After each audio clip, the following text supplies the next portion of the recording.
Hey guys, so if you have LG tumble dryer and for some reason either the drying cycle got interrupted and did not finish, or you are just unable to start it, and what you see here on the screen are codes D80 or D85 or D90.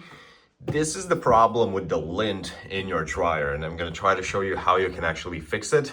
So as you already know, I hope that you know that's could be one of the easiest fixes. If you don't know, there is a lint filter in the dryers, and what basically those three error codes say that this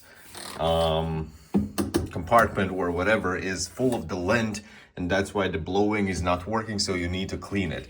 Sometimes, like if you did not know that it's very possible that this filter itself is like completely full with the lint, and you can just open it here like this.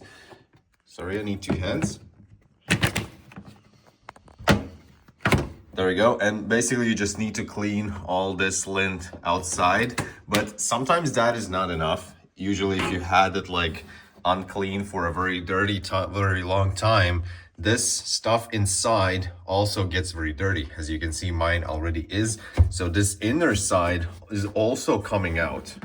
See, like this is another stuff that you can actually clean, and if this is gonna get clogged, it will also throw in error codes. And then there's another part, like there down inside, there's actually water deeper there, and either you can get on Amazon some special plugs to your vacuum so that you can clean all of that stuff from deep there, or there are also special brushes to clean that stuff. I'm gonna throw the links in the description for you guys, but basically when you clean it out completely, all of should be good and the error code should disappear.